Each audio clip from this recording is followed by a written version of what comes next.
Hello and welcome back to another episode on Project Assemble. I'm your co-host, Dwayne the Captain Coffee, and Nate here from Thwip Media. How you doing, my friend? Doing well. It's been a long time coming. We finally got the review coming out, and Yes, definitely. if you couldn't tell, it's pretty obvious what this review is for. Yeah, just a bit now. We'll get to that in a minute. Don't worry. Yeah. But before we do anything though, make sure you like, share, and subscribe on Marvel Mad. Make sure you like, share, and subscribe on Thwip Media's on Nate's channel, and as well while you're here, make sure you like, share, and subscribe on Project Assemble as well. All details are down below. Make sure you join on Discord, follow us on all our social medias and that lot. And yeah, we've got a big episode today and that lot, and it is the Captain America: Brave New World review. And yes, our views of this film is probably very decisive and contrasting thoughts, Yeah. sort of thing. I was quite positive on it. Nate was so on it, sort of thing. Yeah. It like we'll get into it, but there were certain things I was like, yeah, I don't know. Yeah, just a bit. Right, before we do anything else, let me just costume change because Yeah.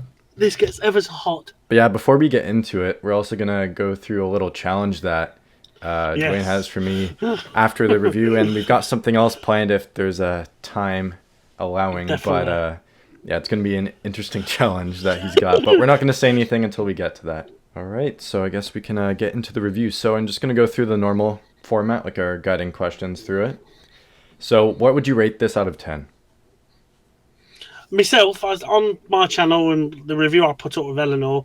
I was a good solid 7 out of 10 for me. Okay. I really enjoyed it. There was really good moments that I thought was really strong. I thought the story was really well done.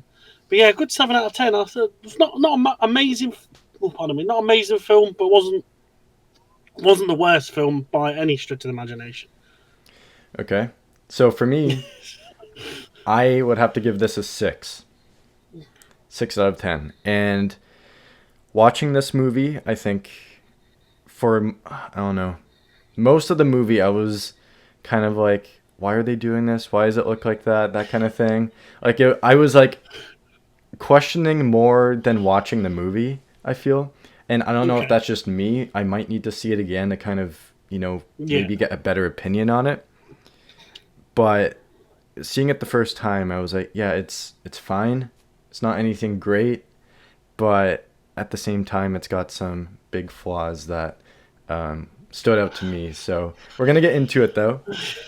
We'll get into it. So have your thoughts changed at all over the past week?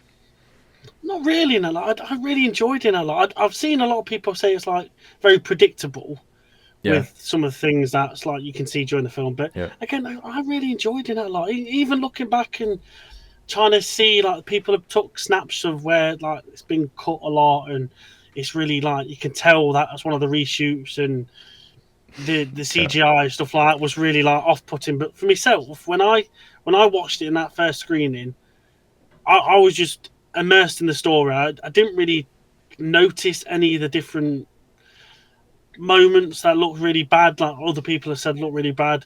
There's only one moment that I thought looked a bit off, which was I don't know if we said it already, but spoilers. Yeah, full spoilers. Full spoilers. Yeah. But the talking bit right at the end when he's talking to Red Hulk and he's trying that to was one of the basically big calm ones. him down. Yeah, that I could notice that was a bit like, okay, that's a bit off-putting. Yeah. But other than that, I was just immersed in the story, and I didn't really notice anything bad. I just enjoyed it. It's just, like I say, very predictable. You know what was going to happen next, but yeah, I enjoyed it. I really did. And I'd gladly go again. I would, to be honest. I need that other cup, so That's the only reason you'll go back is to get the other cup. I want the Red Hulk cup, and then just to see Jack and Jason's and the girls' faces. I was like, well, what do you think? Well, come on.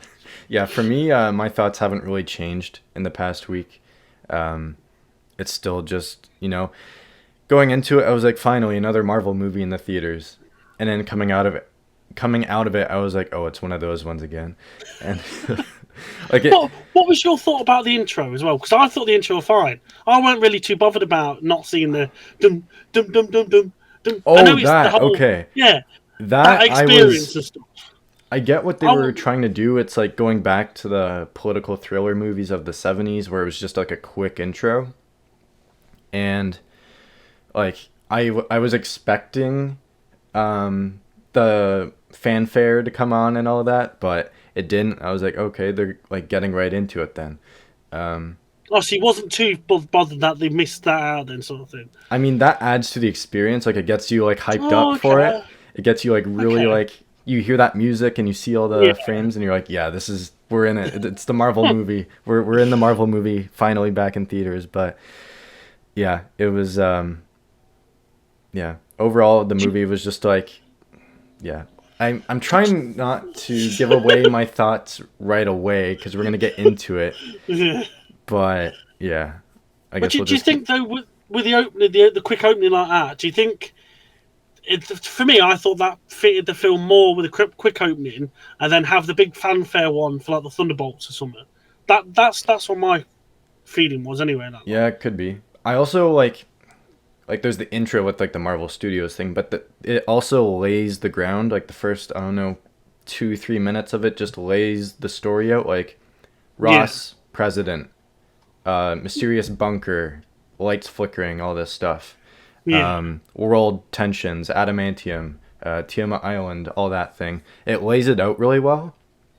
I think that the first 2 to 3 minutes kind of lay it out in a nice way of like, okay, this is what they're tackling, this is who's involved, that kind of thing. But after that, it kind of like, I don't know, it kind of everything from Sam in the air until they stop Serpent is just okay, typical Marvel. Like there's nothing yeah, special about it. It's like, oh, heroes stopping the bad guy at the very start, and it's like the bad guy is like, I don't know.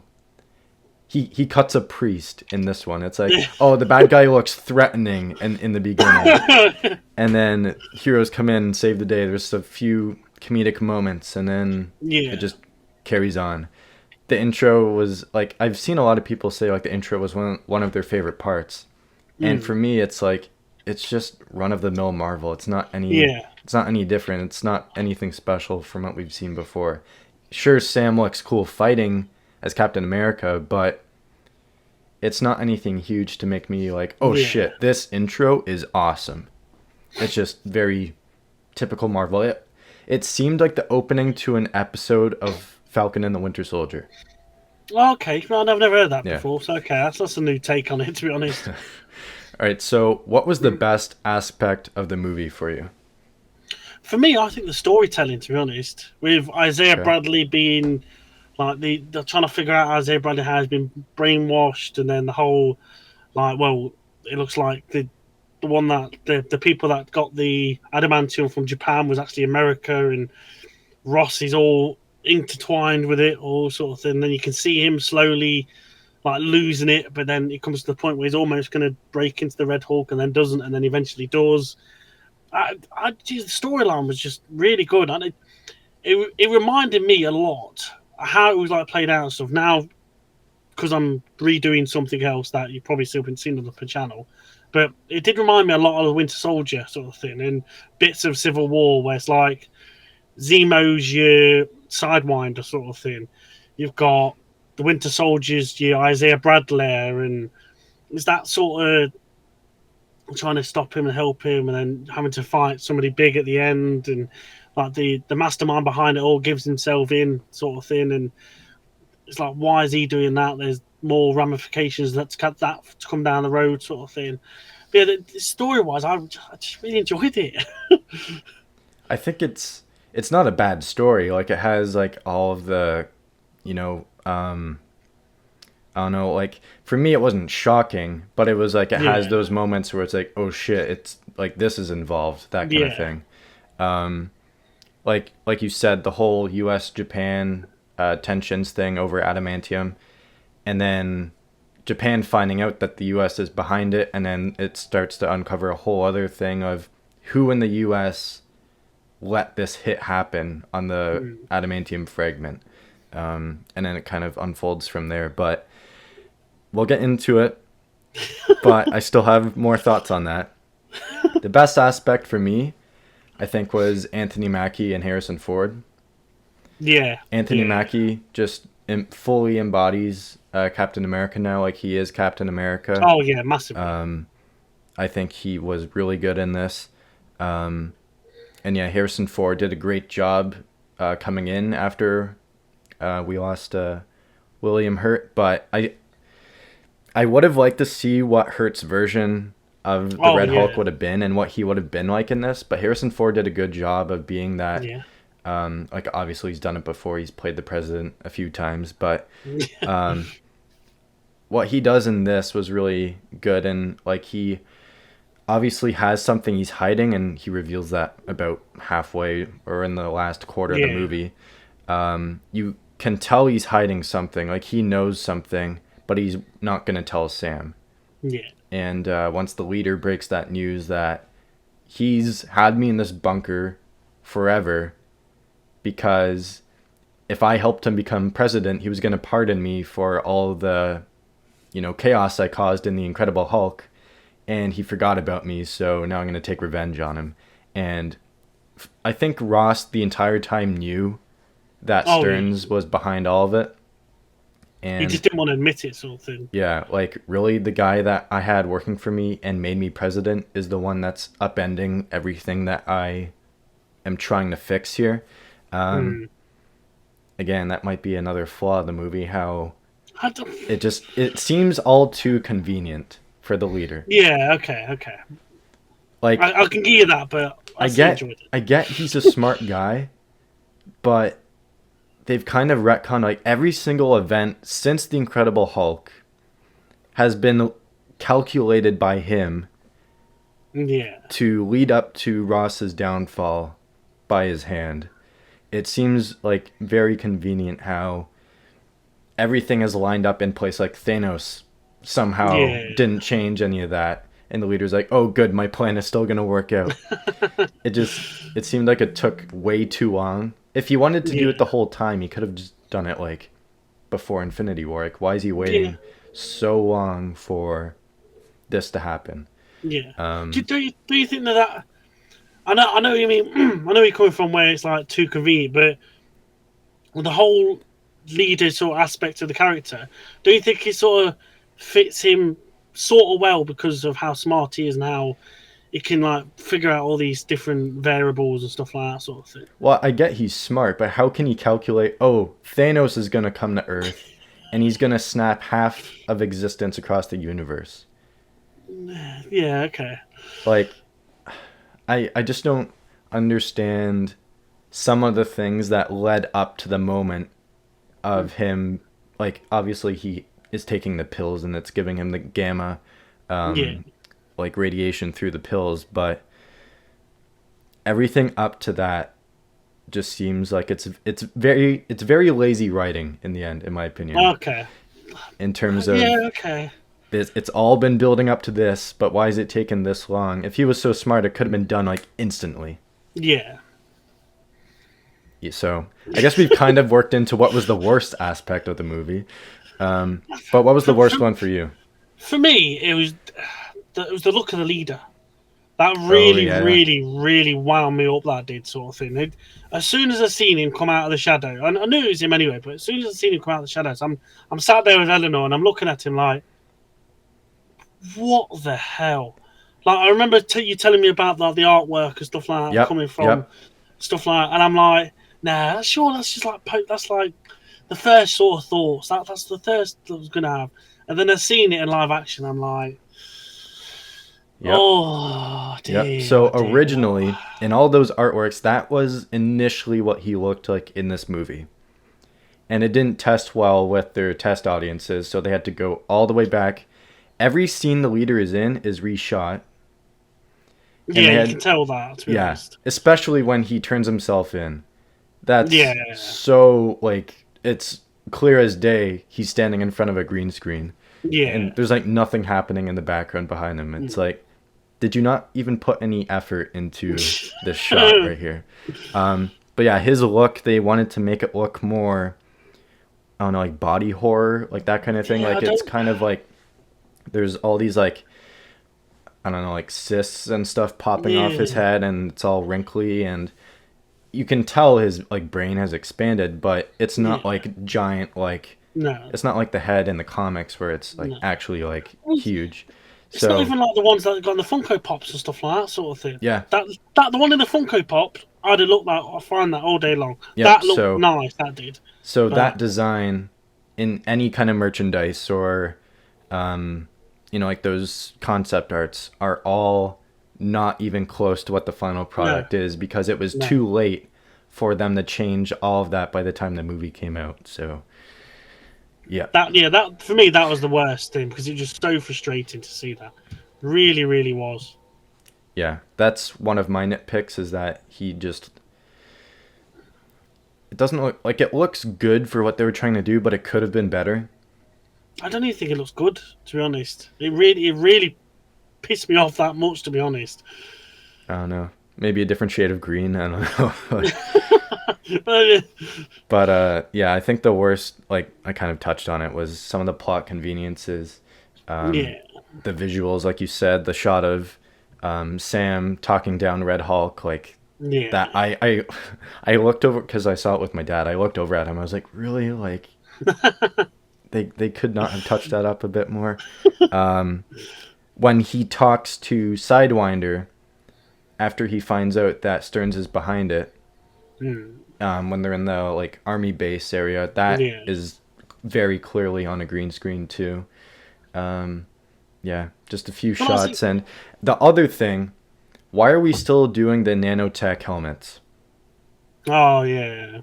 Yeah, I hate that now. Like it's fine for Iron Man because he's got a nanotech suit, but every hero has mask on when they need to fight, mask off when they need to talk, mask on when they need to fight, mask off when they need to talk. It's so annoying, and it doesn't look great now either. Like it looked great in Infinity War, does not look great anymore.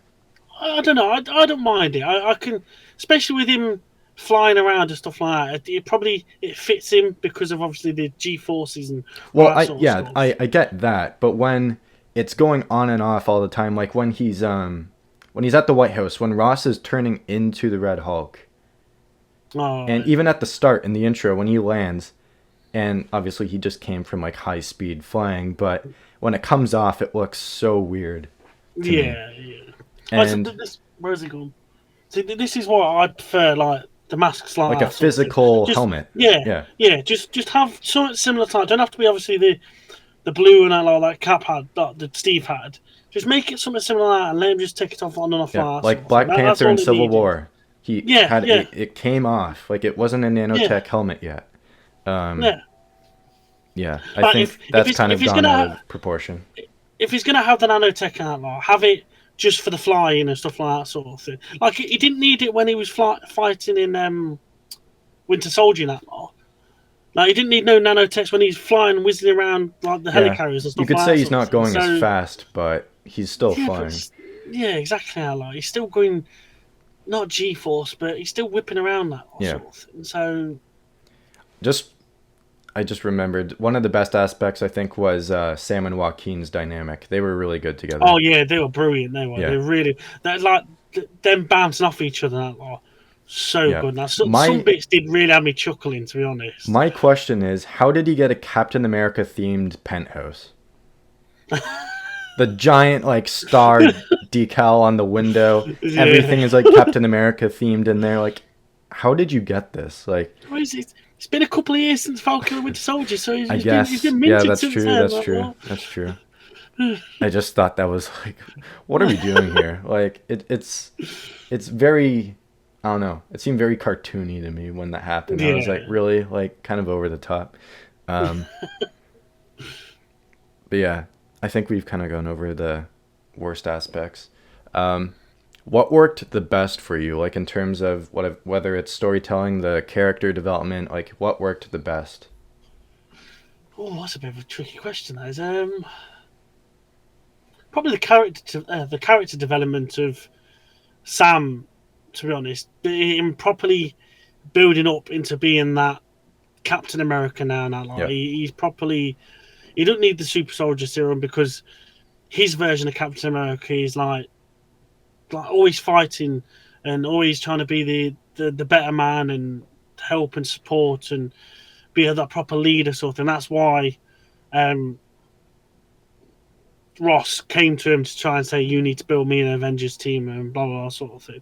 So I think his character development through the film of really cementing his role as Captain America a lot, and having Joaquin Torres is his side man, he's Booker sort of thing, basically, I like referred it to. Having him is like especially when he got hurt as well now, like, and for me, that was sort of shot for shot how, again, I'll go back to Winter Soldier, but how Steve and Natalia was looking at Nick Fury. That was literally, I was for thinking me, the exact same thing. Yeah, it was literally like a shot for shot of how he was worried, sort of thing, and just that bond they had with him as well. So yeah, his character development for me, I think, was just top notch. And he'll never be my Steve, but he can be my Captain America for this generation. Yep. I think that's fair. Like, we grew up on Steve Rogers, so, like, I know you have a personal connection to Steve Rogers. I have a personal connection to Steve Rogers. But you can't deny that Sam is a great successor for the mantle. Like, he was really great in this, and kind of, like, in The Falcon and the Winter Soldier, he's kind of figuring out what it means to be Captain America, and is he really worthy of that mantle? And in this, it's how do I help the world as Captain America? How do I show that this is a symbol of hope for anybody without, he doesn't have the serum. He's just a guy in a suit, a Wakandan supplied suit that is somehow it's so cool. It's cool, but it's vulnerable to knives. Like, that doesn't make sense. Like, at the beginning, I was like, is that not a Wakandan suit? Like, a knife should not go through that. For me, when I was seeing that, I was like, well, obviously the Wakandans only went halfway, and we'll vibranium all your wings and stuff like that, but your bodysuit, well, you're gonna have to sort that out yourself. The section where you're most vulnerable is not vibranium, but the wings are. Exactly. We'll power them over nuts, but yourself, you're gonna have to have some Kevlar and sort yourself out. I think the best part for me was definitely Sam's development into further progressing into the mantle of Captain America, and now he has proven himself to be a true leader, and he is fully capable of leading the Avengers and assembling the new team for someone that's arriving soon. So what didn't work for you? Well, that's a tough question. There's nothing that I could honestly say didn't work. I think Sidewinder, even though he was very scarcely used, I think worked for what he was for, sort of thing. And I that could have been anyone, though. But I read that I was watching another podcast I found out that Seth Rollins was basically Sidewinder. That's who he got written out for. His character was basically a version of Sidewinder, which I think would have made it better if it was Seth, because you're not using Giancarlo Esposito. You're not using a massive actor like him, sort of wasted to the side. Where I can see where he can come back.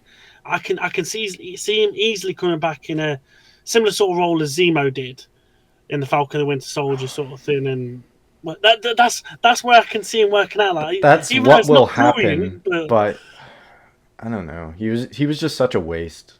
Probably say Sidewinder then. Yeah, I think he's one, but also Sabra. That could have been anyone too. Their version of Black Widow and that one. It's cool she's an ex-Black Widow, but why did she have to specifically be Sabra? Yeah. Knowing it's a controversial character in today's world, why did they even try to go down that route? Because they had to change so much for her. She was cool in it, but it's not like anything game-changing. Like, she was just kind of there. She didn't really contribute at the end. She didn't contribute at the start. She was just there to help Sam and Joaquin get out of the leader's base. That's basically all she did in the movie. Yeah. She wasn't really a memorable character. I can remember and see where Sidewinder's coming from and where he could progress. But her, to me, she's more of like a one and done character again now. Just Yeah. This made me think. So, you know the scene when they're walking out of the bunker and they're walking down the hill and there's Sam and Joaquin are up here and she's all the way down here. I was like, Jesus Christ, like that's a child. That's not an yeah. adult. It's like Eleanor standing next to her. Like no shame to short people, but No.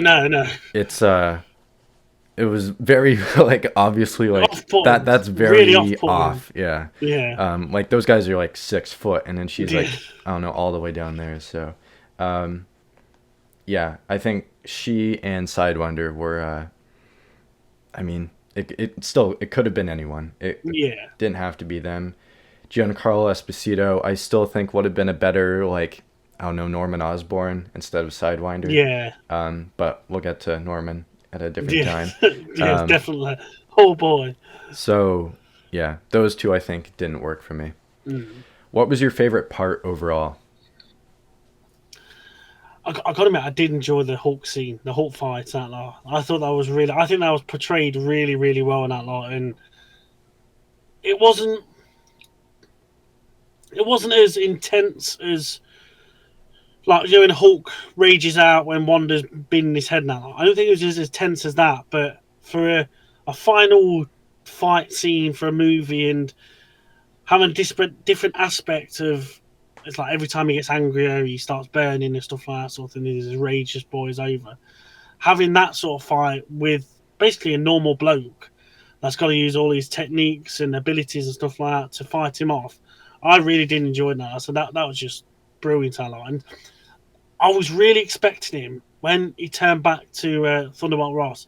I was really expecting him half his bleeding side just hanging off. Because when he stabbed him with that wing, I thought you were going to say something else because I was he should have been fully naked at that point. Oh yeah. Why did the pants stay on? Yeah. Should have just been old man Harrison Ford standing in the street with just everything hanging out. Yeah. But I really thought when he was coming back and he's like human form, I thought there's going to be a big hole in the side of his body. He's going to need EMTs immediately because he's going to be knackered. But you can see there's all the cuts healing, like the fire is kind of running over the cuts and it's like self-healing. But yeah, a deep cut like that might have taken a bit longer. That's what I mean. It's like, come on. I thought you were fully going for it. His pants should not have been on when he went back down. Like, yeah, there's that as well, but no. It's like the pants were made of spandex, but the rest of the suit was made of like 100% cotton material and just tore up. So yeah, I not that it was needed, but that's just another flaw. Like, why the pants? Like, I get it's gonna keep it PG-13, but that's how Eleanor could stay in the cinema with me and see it. Well, she saw Thor: Love and Thunder, didn't she? Yeah, that's true. Yeah. So I guess they could get away with it, but okay, we're spending too long talking about Harrison Ford naked. So my favorite part, I think, was the Tiamat Island sequence. Yeah, the whole like cool. Stopping the jets and then getting Japan to chill out, and Ross is going through the whole thing. Why didn't he just take off the headset? Yeah, I don't understand. He could have done that. Like when the leader, as soon as he talks, he's like, "Nope, not this. I'm done." Yeah, exactly. He could have just done that. Instead, he kept it on the whole time. Well, yeah, exactly. But I was expecting as well of actually them going on the island. I was expecting something, like actually on the island themselves, sort of thing. They're not just flying around, because that's what, for me, that's what lets that part down a bit. To be honest, even though they're actually bombing the hell out of each other and stuff like that, but I really was expecting like a landing party to try and basically like place the flag on the bleeding moon, sort of thing, like that sort of thing. This is ours now. You can all sod off. You can have the hand. I'll take the head. Yeah, exactly. Yeah. And I was really waiting for someone to do right. This part's ours. You can all go away, sort of thing. And then like something on the island like that, sort of thing. I was going to start trying to mine a load of it quick before anybody could stop him. But that's what I was expecting for that bit. Even though the whole fight sequence of flying and how Joaquin gets knackered and goes down, because I thought he was. It reminded me of Vision, not Vision. War Machine. That part did. It reminded me of him all day long. But I just wanted a bit more. I need something on the island itself, sort of thing. Yeah, for me, I think like the adamantium and Tiamat element was key in the story Yeah, with the whole like global tensions and the treaty that Ross is trying to get, but I think it could have been utilized just a little bit more. yeah, Like maybe Sam has to, like his suit's damaged. I need to use adamantium to build my new suit or the wings or something to stop Red Hulk. Um, yeah, but yeah, that's I think one of the other flaws is that adamantium was kind of underused. Like it was a big part in terms of kickstarting the whole thing with yeah. worldwide kind of like they're all trying to get it, but yeah, it just I think could have been used a bit more. So in the trailers, they had many cuts of a funeral scene. Oh And shit! and Yeah. we've talked about this before, but none of that was in the Damn. movie. Which I totally again, forgot about that. To be honest. like there's so many different cuts of this movie, I swear. Like there's a Serpent Society cut with Seth Rollins, there's a like a very dramatic funeral cut. I thought, and I didn't want to say anything to you because I was like, oh, I know whose funeral this is and that kind of thing. What, Steve's? I thought it was Old Man Steve. Oh, would make sense. It's the Would make full-on sense. military funeral and all that. Everyone's That there. had me bawling. I'd have been in tears. Eleanor set- would have got away again. To be honest, I'd have been gone. But the set photos had Anthony Mackie, Harrison Ford, Liv Tyler. Like, all of them were there. Or do you think there's a cut where Joaquin dies? Oh. No, surely not. I won't put it past them. I think there might be. There might Damn. be a cut where whatever happened at Could Tiamat, maybe- like where he's shot down, doesn't get the landing, Yeah. crashes.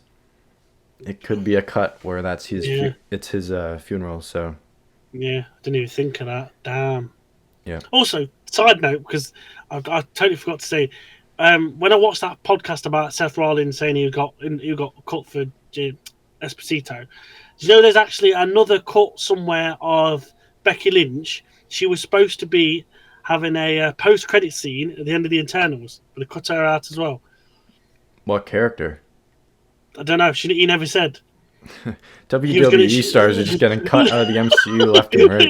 That's what I mean. Though. Like, he's like, he cut the whole family out. I don't like Marvel anymore. They started messing around like that. But There was another damn. character cut from this. Diamondback was supposed to be in it with she had like pink hair. There's like Happy Meal toys of like oh really? Diamondback, and yeah, now she's not in the movie. Bloody hell. I didn't even realise that either. So, Yeah. no. So yeah, just I think the reshoots really hurt this. Like Yeah. so many different stories all in one. Yeah. Different directions. It's clear like they got something together. Yeah. But it's very clear that there's so many more things that were expanded on and we're not going to see it now. Like, everything with Giancarlo Esposito was the last reshoot. Like, that was... And the director said they only did one round of reshoots. I think that's bullshit. Yeah, I heard that as well. I'm like, did they really? Like, it had a reported budget of $180 million. With reshoots, it was going to be over $300 million. Jesus. Yeah, and marketing and all that, but Yeah, but saying that, you seen how well it's done there in the cinemas. That lot. It's like it's the second highest Captain America grossing film after I think just underneath Civil War Winter has got to be Soldier number and Civil one. War. It's either Winter Soldier or Civil War, but it's like the second highest one for Captain America, that lot sort of thing. I was like, well, it shows how well it's done then, really, in that lot. It's made money, but it's not being received as well as I think they'd hoped it would have been received. Because the director has responded saying that, yeah, it's going to be what it's going to be. Like, we made the movie, people have their own opinions, that kind of thing. Yeah. But you seen the Rotten Tomato score as well now, like, the fans are giving it 80%. So... It's not bad. It's a good film. It's just it could have been better in parts. It could have been better. Yeah. Yeah. Take away the plot conveniences and make those visuals just a bit better, it probably would have been an 8 for me. Yeah. But yeah, that's really all I can say now. But big thing, what are your thoughts on the post-credits scene? I liked it, but I can understand where people are coming from. Where it's like, well, how does he know something's coming? How's he? I know he's supposed to be a smart guy and he's supposed to know all everything like that, but how can he work out different worlds are converging and there's going to be like convergence? Convergence? Is that right? Incursions or convergence? Incursion, yeah. How does he know there's going to be one of them coming? And how does he know about other worlds and stuff like that? There's no possible way of, unless he's gone proper off the beaten track and done his own massive research and stuff, which you don't really see or notice anything in the film. How does he know about them? It's quite very like, it's forced. Yeah, it's like well, he knows there's multiverses and and they're all going to come together. And I'm like, come on, it's a bit much, that whole sort of thing. And I didn't mind it, but yeah.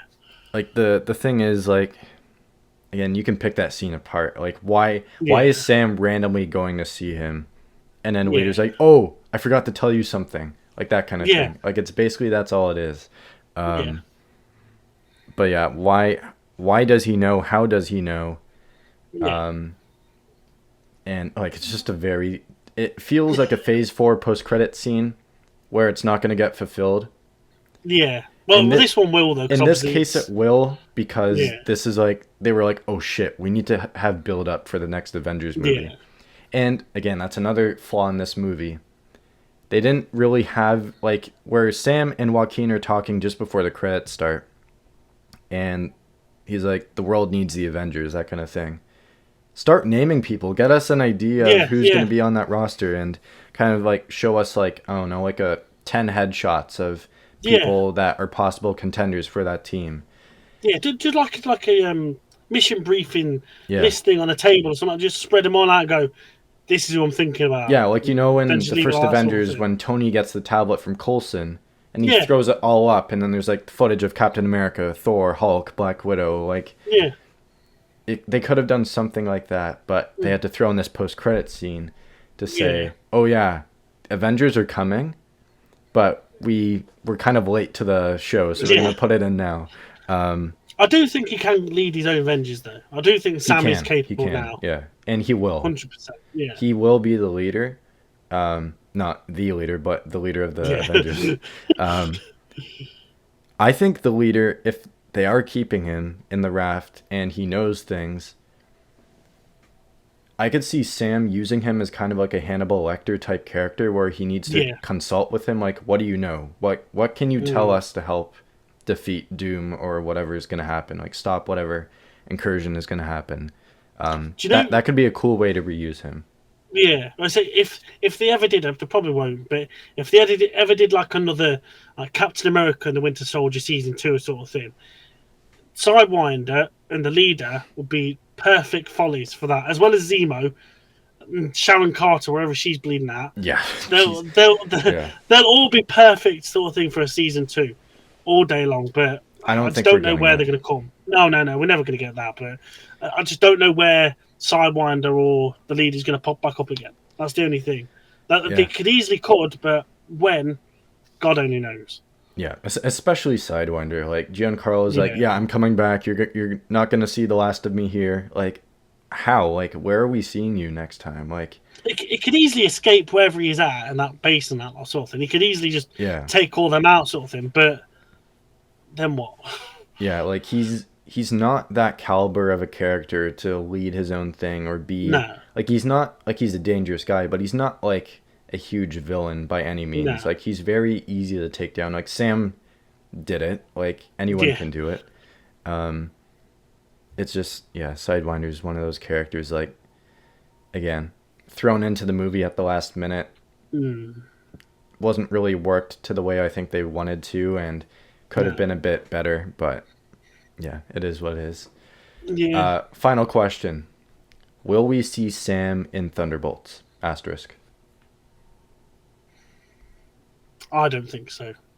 I think the Okay. link between this film and that film was Bucky and that lot. Senator Bucky as well, and that lot, which Congressman real Bucky, or yeah. Congress, which really like threw me out, sort of thing. To be Yeah. honest, I was like, "Damn, he shot up the ranks." Former Right, terrorist Bucky Barnes yeah, becomes Congress. I mean, that's what I mean.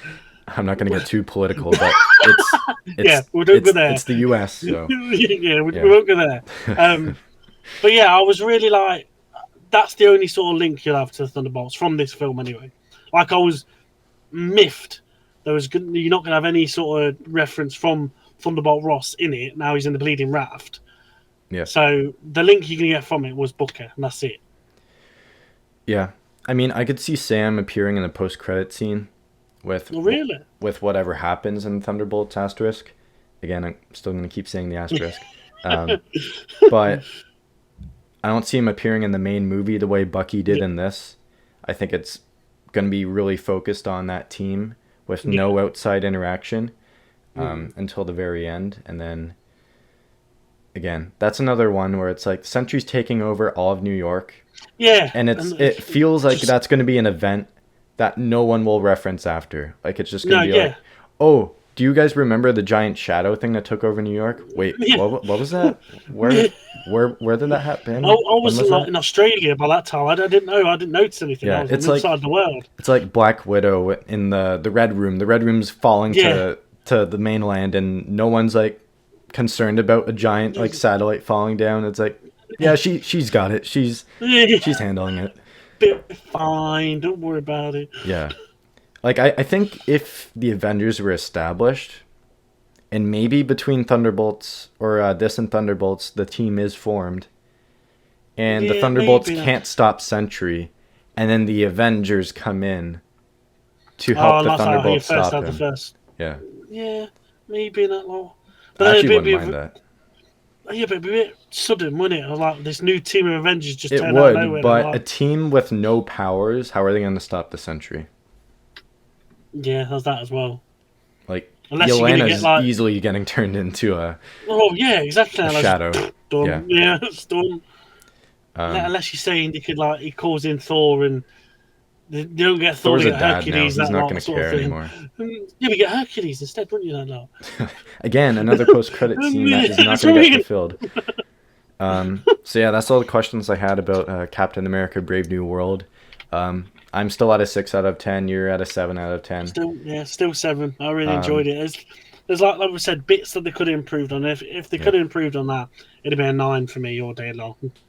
A 9, okay. Yeah, you got to think though, it's Captain America, so anything that I'm going to give is going to always be exaggerated that long because I just love the character. So yeah. Well, with that, I think we'll get into our little game. So yes. Well, I'll let you explain it then.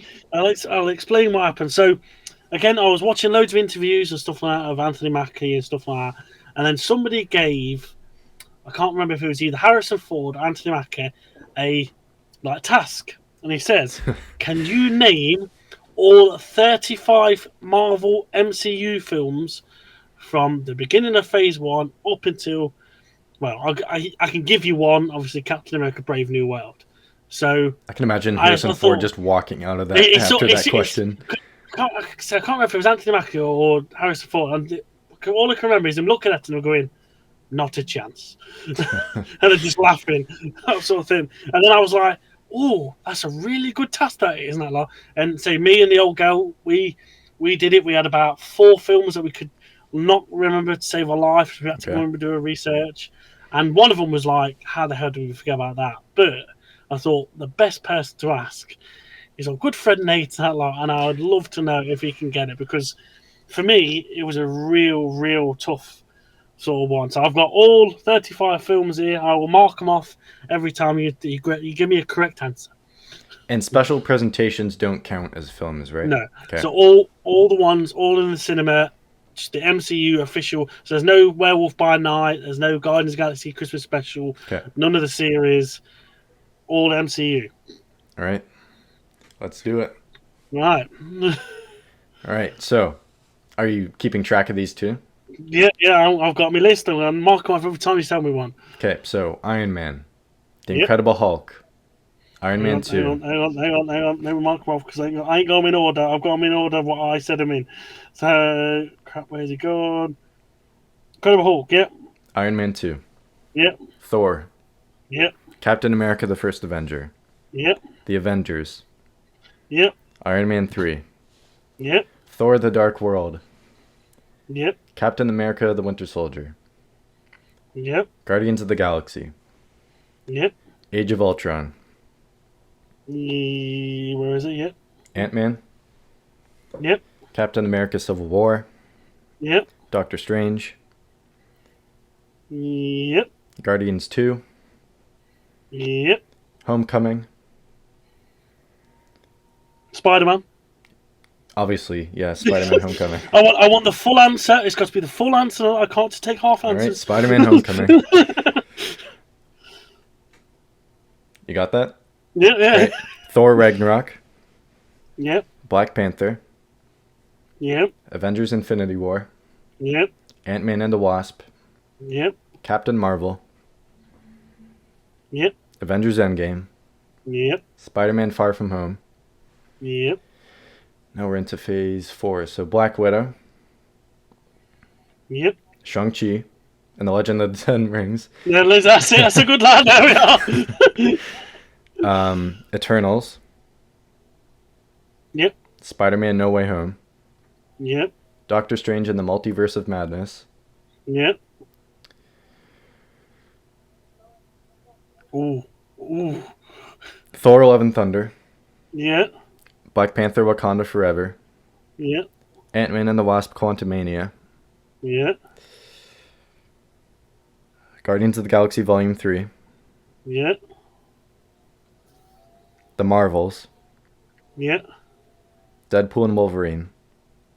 Damn. And then Captain America Brave New World. Jesus wept. There was one stutter. There was one little stutter. I told you, you're too good for this. Jesus wept.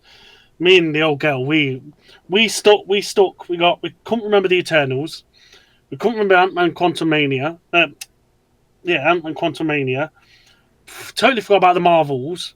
And then our mind completely forgot about Deadpool and Wolverine. Really? They were the four. Yeah, they were the four that we was like, what the hell? Why can't we remember that lot? And then when we was looking back, I was like, yeah, Deadpool and Wolverine's now part of the MCU, innit? What a tit. It's honestly.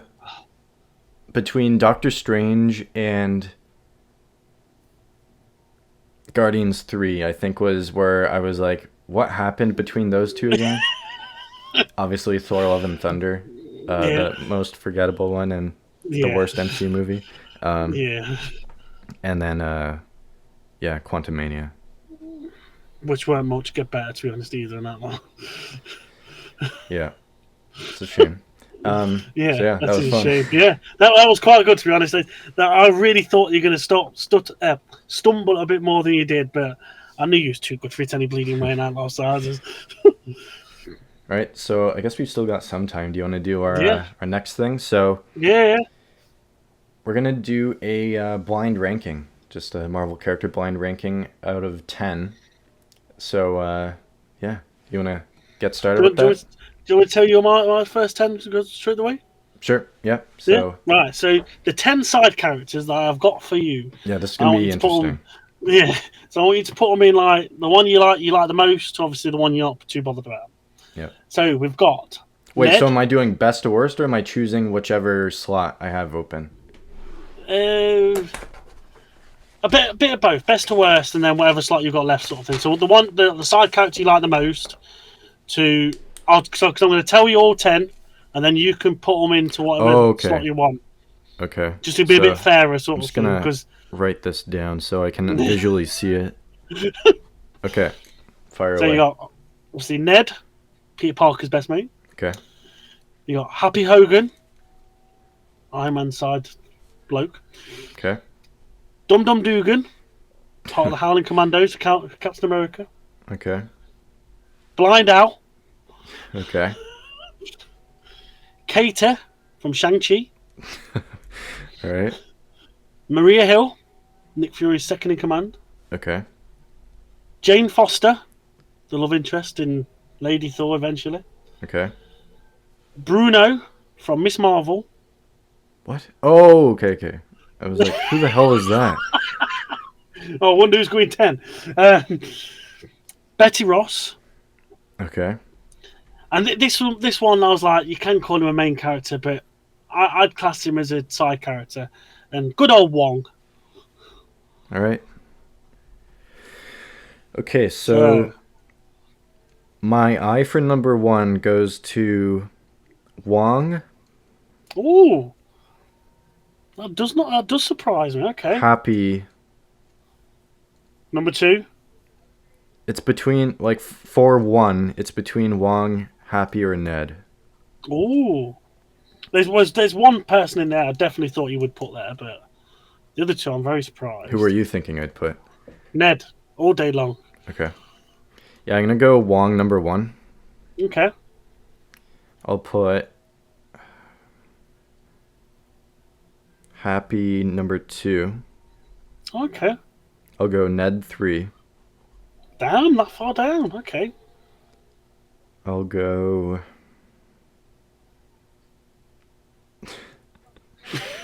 I'll put Bruno 10. Oh, bro, yeah, I knew Bruno was gonna be 10 Katie all day 9. long.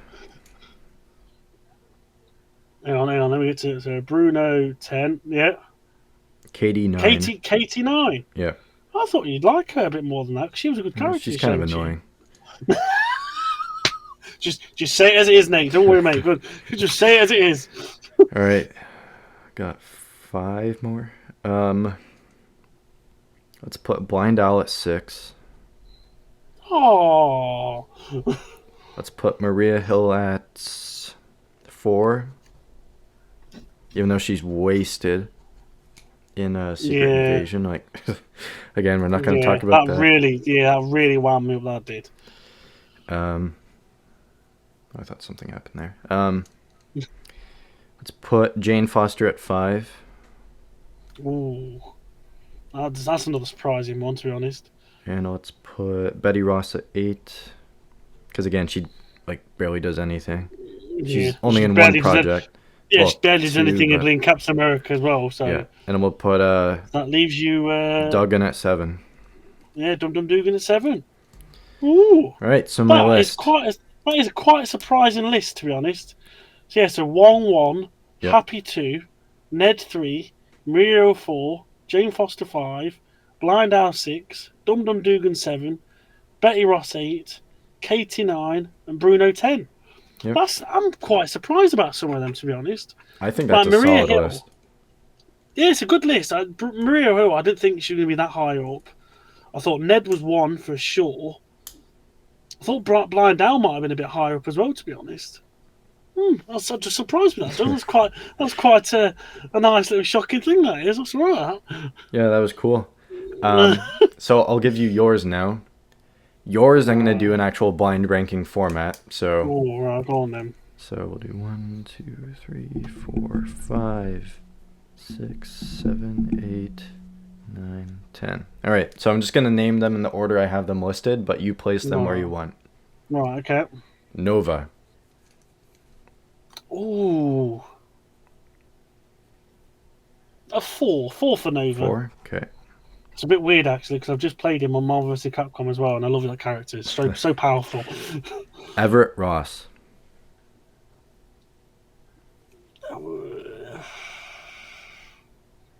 6. Okay, that's pretty high. I was much higher than I thought you'd put him. Magic. Ooh. 5. 5 for Magic. Okay. Sidewinder. 9, I'm sorry. Okay. I don't blame you for that. Abomination. Ooh. Now I'm wishing I left 6 open. 7. Okay. I don't like how I'm leaving so many at the top. Monica Rambeau. Oh, she can get 3. Okay. Wiccan.